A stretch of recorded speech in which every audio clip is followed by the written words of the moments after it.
Welcome to Newrealities. I'm Alan Steinfeld, and this program is about the evolution of our body, our soul, our mind, and expansion of consciousness that's happening right now on the planet.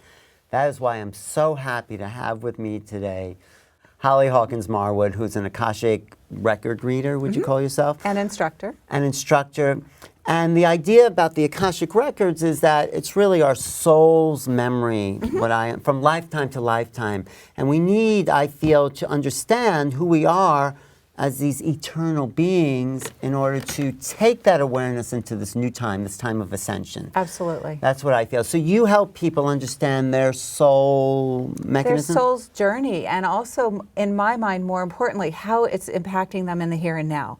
Because the souls had all these experiences as men, women, in what we would call good or bad incarnations, but it's collected a lot of data. Some of that data has just sort of fallen to the wayside, but some of it's still impacting us in our here and now.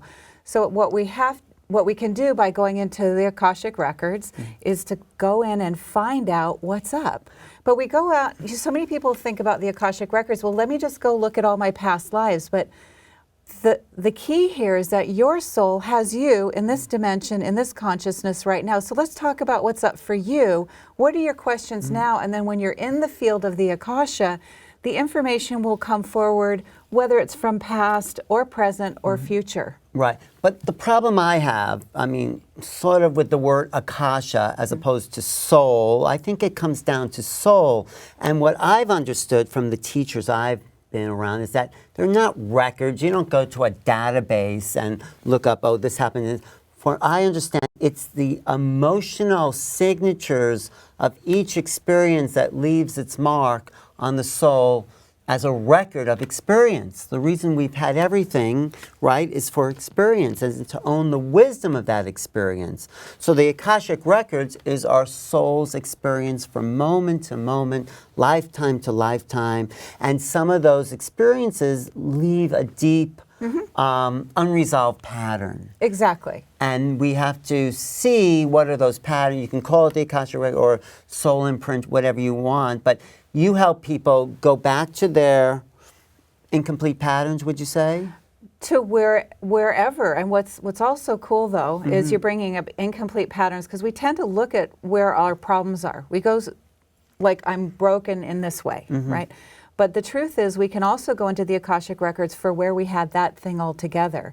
So say we have a history of broken relationships. Like, I can't figure out, no matter how much healing I do, I keep getting back with that same kind of person. I think it's different, and then it's really not. You can go in and say, well, so where did this begin and why? And look at from our brokenness. But you can also go into the Akashic Records and say, let me explore when I had that all together, where it worked. So, because you're absolutely right in terms of the idea that some of these experiences are stronger, and so they come along with us. But if I could, I just want to go back to this root of the word Akashic Record is Akasha. That. Yeah, what does that mean? And so the Akasha is the very primordial substance out of which everything in the universe comes. And it's a very, very highly refined energy field, if you will, that records, or anything that happens gets stuck within it. I mean, we have to try and sort of put it down to our terms, which is why it seems like a record, like we've recorded something in it. So it's there. The point anything is, that happens, you're saying, not physical, but emotion. Anything. But I'm feeling, my experience is that emotions, or the feeling nature, is what's the soul is recording in that Akashic field. I think it records everything, but a lot of where we go back to it is from the point of our emotions. But isn't everything, what is the reason for incarnation? I mean, that's a big philosophical question. Of course I can it tell is. you what I can tell you what I believe. I want to hear what you believe. What my understanding is, our soul decided, and you can. This is sort of Course in Miracles-ish. This tiny mad idea that it's going to. Maybe it would be okay being separate. So all this time, it's collecting experiences of this, that, and the other thing, all of it on its way back to experiencing its oneness again. And I like to look at it actually even a little more objectively than that, that the soul really is collecting data. And I say it that way because when we say their experiences, then we automatically have to define them as good or bad or No, happy I don't think or sad. so. I mean, I think experience is multifaceted. When you say data, it loses me a little bit because it seems very mechanized. And I mean, think that the reason I like the word data, and I agree with you, Yeah. it is, but at the same time, we as human beings really judge ourselves and our experiences and other people's experiences. We have a lot of judgment around it, but when we can step back and say, well, look at these experiences, look at this data that my soul's wanting to collect in this lifetime, it takes this idea that I don't have to be good or bad. What it does do is say, the light of my soul, the truth of my soul is always there. So let me go find out the truth and the light that's there, even if my human experience doesn't feel like it's very light-filled. right. I mean, I look at it differently personally. I don't see experience as good or bad. I see great. it as the spirit in action on the manifested realm. And all of them produce a feeling. Every time, everything we do in this world, in this lifetime, is for a feeling. You get married, you have children, you take a trip, you know, you relax. It's all for the feeling. And each moment, I think those feelings are being recorded on the soul level as the Akashic record. And sometimes, yes, we get stuck in this loop where we keep having the same experience that repeats it. And I think your work can help move out of that. Yeah, it's great to remember, yes, when everything was great, we've had great relationships and all that, and those are good patterns. But I think we're here to own the wisdom of experience. That's what I call it.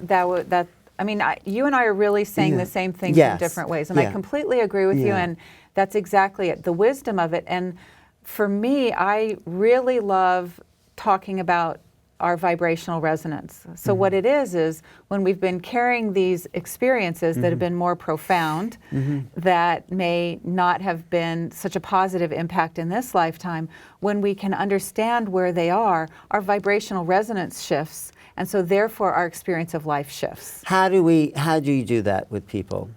Through the records? Through them shifting. How do you help them shift? Well, inherently, just being in your records shifts you because you're at the place of your soul. The way I've learned to read Akashic Records is actually via a woman named Linda Howe out of Chicago. Oh, and she wrote a book called How to Read the Akashic Records, but I studied extensively with her. She was very popular for a long time, right? Because, people I knew were calling her and getting readings. And they may have. She still is growing and expanding and all that. So I studied a lot with her, and what I like about this method that she uses is you combine this sacred non-denominational prayer with your name, and it guarantees you access into your Akashic Records. And because there are lots and lots of ways to access the Akashic Records and lots of opinions about what to do with it once you're there. But so would you access someone? Would you access mine, let's say? Could you access mine, like... With your permission, yes. Like right now? And so we do acknowledge the forces of light, asking for guidance, direction, and courage to know the truth as it is revealed for our highest good and the highest good of everyone connected to us. To see Alan through the eyes of the Lords of the Records and enable me to share the wisdom and compassion that the masters, teachers, and loved ones of Alan have for him. Good. Okay, let me just tune into the space of your records for a minute, because it's not just me being in the records. Who come forward, if you want to call them a who, are actually your masters, teachers, and loved ones. Right. No, I feel you shifted. I feel that shift. So now if you access that, then what do you get? It's really more a question of what do you want to know? Well, I guess I want to know what patterns are stopping me from moving forward. What patterns in money, maybe relationships. So what specifically do you want to know about patterns in relationship? Is there something you want to explain, or something about money or relationship? Yeah, how to maybe integrate that in more successful ways. Relationship and separate, money together? two separate things. So typically I would go back to you and say, so what's up in your life? We're just going to choose one of them, and we'll just say money. Okay. So And generally I'm being guided by them. So what more specifically To do make you want to more- know about money? To make more abundance, it's always sort of at one level, and we're going to go to the next level of abundance of And how do you typically make your money? hundreds of different ways. Website development, video work, lots of things. So you do that. Producing, yes. Okay. What's the thing that lights you up the most? Oh, well, I think right now writing, actually. Okay. And I do make a little bit of money doing that. So, But you're writing some books. Yes. Okay, so there's a strong sense, and I know this isn't directly answering your okay. question, but I am seeing at least 3 to 5 books, and I'm sure you probably already know that, but it feels very strong that what they're saying here is you're a really great synthesizer of information, which you already know, but the idea is, number one, we can even hear things that we know in our records, but when we hear it in our records, it kind of like, oh yeah, I got that. It can set it differently. And what they're saying about you is you really synthesize information in a way that makes it really accessible for people. So you can take these really high-level concepts and you have a way of digesting them down so that, in a sense, the everyday man, and that's not to put people down. No, that is what I like doing. I Yeah. like translating these, high spiritual concepts or way out, metaphysical beliefs into something that applies to our lives right now. That is, I like being a synthesizer. Yeah, that's and exciting. that's exactly it. And what they're showing is that your energy can go way up to the stars, if you will. Right. But you can also really bring it down here, which is a real gift of yours. And they really are asking you to really honor that for yourself. That is like a huge gift of yours in whatever area you're working in. Right. That you are a synthesizer and a deliverer of information that helps people. Maybe they're not through just what you're saying, okay, now I'm changed, but you're opening avenues for people all over the place. And the power of that is really strong, and they're really wanting you to, I don't know if you meditate, but what they're showing me is you like meditating and really feeling yourself consciously every day, connecting to yourself as the synthesizer, bridging the gap. It's a really important role Well, for I you do at sort this of do time. that. Well, thank you. That helps. That really does. And Yeah. it's sort of my feeling anyway, but it's nice to get confirmation there. Yeah, and what they're also showing me is that what you do is no matter what you're doing this, and so you're bringing it out in almost like a multi-pronged way. As Holly, I'm just going to tell you, and normally in the records, I don't express myself, but we're also here doing this. I used to be a public school teacher also. So one of the things is we know that people access information the more ways they can bring it in, seeing, hearing, being involved with. Yes, the more senses they use, the more it becomes real and tangible. And what they're really there's like a cheering section almost in your Akashic Records about the multi-faceted way that you deliver information, because it really allows so many more people. I feel a lot of growth in not just you, but in terms of what you're going to be. The delivery is going to reach more people through books, interestingly enough. No, I think so. I feel a lot of energy that expands outward. And again, it's 3 to 5 books. And when I was asking, so what are these books about? It feels... I know you... No, but what does it feel like? What? Sorry. It feels almost like they're topical in that, one book wouldn't talk about everything that you know. It's almost like... maybe this would be more about Ascension, and this is more about... No, I got it, because I know what the books are about, but that's a good confirmation, and they are specific in there. They're not synthesizing all of it, but they are focused in areas that need to be synthesized for a greater public to understand the subtleties of what all this is about, and they are on different points. They're different.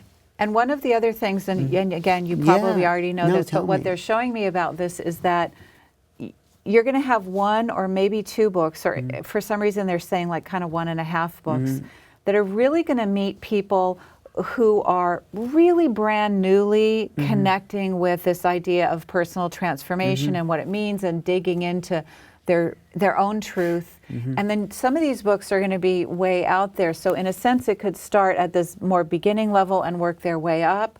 But it also means for the people who aren't newly awakening, people who already are, they don't need to start at the beginning and read all the way through. Right. If No, that makes sense. That does. Thank you for tuning in to my records there.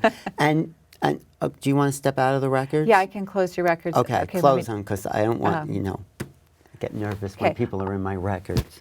I would like to thank the masters, teachers, and loved ones for their love and compassion. I would like to thank the lords of the Akashic Records for their point of view. And I would like to thank the Holy Spirit of Light for all knowledge and healing. The records are now closed. Amen. The records are now closed. Amen. The records are now closed. Amen. Thank you. Now, you teach people how to do this? Yes.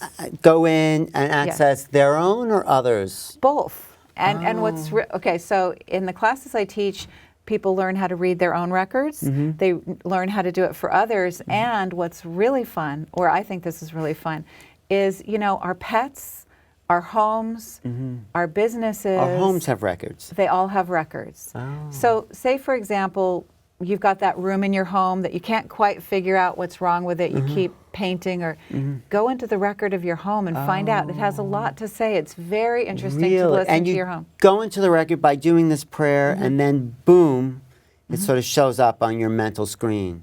Yeah, and there are lots of different ways the information comes in. I get a lot of visuals, but I also hear words. Sometimes I see words coming across like ticker tape. It's just sort of a very dynamic field. I have to talk to my kitchen floor. Okay. Because I don't know what to do with it.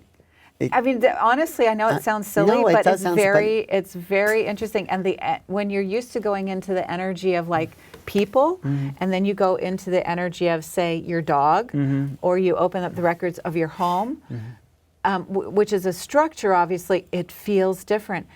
But the other really cool thing is you can also go into the records of your business, not just as a structural place, but as your business. Oh. And so what my husband and I do, because he reads the records also, is if we have a business together. So we'll go into our own records to ask about what to do for the business, but we also go into the records of the business to find out what it wants, because it usually correlates, but the information isn't always exactly the same. Well, that's what I was going to ask. If two people read the same records, they'll get two different things, or? Well, our experience, because we both have the same business, we both are owners of the business together, it's usually like different. Like if this is our business, I might get an information from this point of view and he'll get it from that. It's not like wildly different. We've never gotten information that was like, oh, well, this is black and this is white. Right, it's usually people. Yeah. That makes sense. That's great. We actually, when we leased our studio, we couldn't get the furniture to work, and we went into our records, and then we went into the records of the space itself, and it told us, you're trying to put the office there, the healing studio needs to go there, the office needs to go there, and as soon as we did what we got in the records, it went like that. Oh, so you talk, it kind of talks to you, so your house would talk to you and say, well, I really feel better being painted blue, or something like that. And or I don't like what's going on in the garden. Oh, you'll get that. And what is actually happening? Is that the essence of those places, of those things? It's all energy, right? We like to think these things are solid, but I mean, this has a consciousness, and it has an opinion. This building has an opinion. Your home has an opinion. And what's really fun is that when you work together with it, you feel better. Yes. You feel better. Yes, and if you throw things around and you don't treat them nice, they're going to react. Yeah, but we're not really trained to think that things that seem inanimate have a consciousness, but it all is consciousness. Be kind and this goes to inanimate objects. That's right. Yes, as you kick the chair. So it's fun. It's so much fun. So great. I'm happy you're teaching people how to access that. And this is one part of your work, but now we're moving into a time of acceleration. Yes. Of what's been called ascension. Yes. Meaning our vibratory rates are increasing and more capacity is opening up in our ability to know and be and expand. So what can we do to help this process of ascension?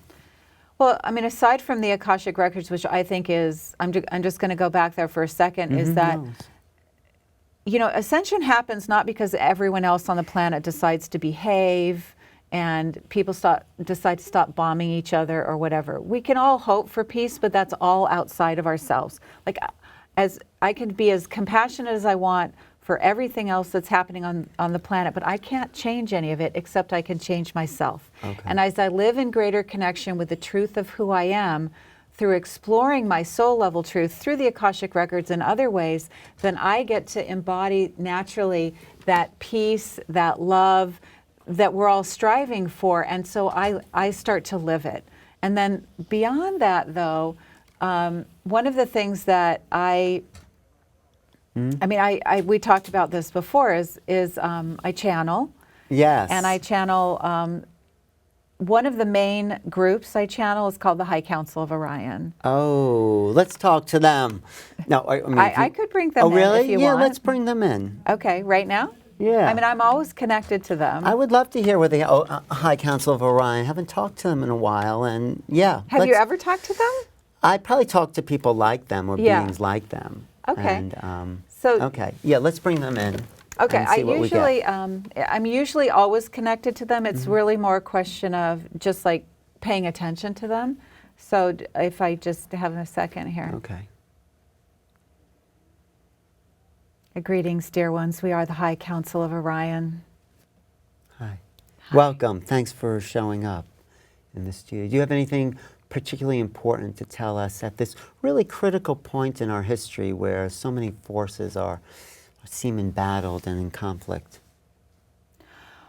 One of the most important things that we always talk about is this idea of not looking without and looking within. For the truth is always within, and one can always find problems out there and blame out there and looking for solutions out there. And as we've always said, the solutions are always within, for it's the parts within that are connected to where you are desiring to go. So as you connect more deeply within your heart and your soul, and allow your life to be attuned and driven, if you will, and guided from that place, and pay more attention to yourself, not in a self-centered way, but in a way that allows you to live into your soul level truth, which is your connection to the universal truth. And then you embody that in a vibratory way that then ripples out. This is your greatest place of power and understanding in this dimension and this time that we have right now. No, I get that. Can you just, and the more we go in, the more we access these other realms of consciousness. Just tell me what life is like on Orion. I mean, how do beings live there? What's there? What is it that they do there? In the field in which we exist, there is, you would say, individuation in a field of oneness would be the best way to say it. And we don't mean to belittle the dimension you're in, but we would say to you that the way that we live could only be imagined, and the way you would imagine it would not be sufficient to give it proper energy of understanding what it means to be in a field of oneness as an individuated being, if you will. Right, I get what you're saying. There's a field of oneness and individuation that we have yet to integrate because we're so much in polarity, either or. Yes, and the vibrational density in which the souls have chosen to be in this doesn't allow that experience yet, because the soul's having this experience of density. And we would like to point out there's so much judgment about the density at this level, which could be true as you're striving to move to a different level of density, but understand the souls who are in this level of density wanted to have this experience of density. So it can be okay to be in this level of density and also strive to move beyond it. We have to wrap up. I hate to leave Orion like this, but thank you so much. Just as a final word, thank you. Are you okay? Yeah, no, I just need to get back. Okay, you're back? Yeah, I'm No, back. just to wrap up, so let's pull it together, the Akashic readings, this time of ascension, this a way of integration. How would you pull all that together to people who just need to hear what you have to say in a way? You know, that we don't need to feel victimized, that we really can be empowered to just live into the space that really is beyond our dreams, which is wonderful. And you just do it one day at a time, one moment at a time, but it is accessible, and it doesn't need to be anyone else's idea. It can be this beautiful thing that comes from you, because your experience of your soul is absolutely beautiful and unique to you. Mine is unique to me. Everyone gets to bring that beauty out into the world, and it doesn't need to be about what anyone else thinks. It's about you unfolding yourself in your glory. And you're helping to give people tools to access this. Yes.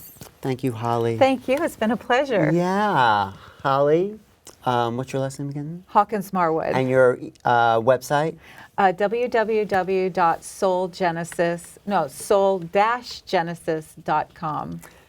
And I'm Alan Steinfeld for Newrealities, and you can look at my website, newrealities.com. Thanks for watching. Thank you. Thanks.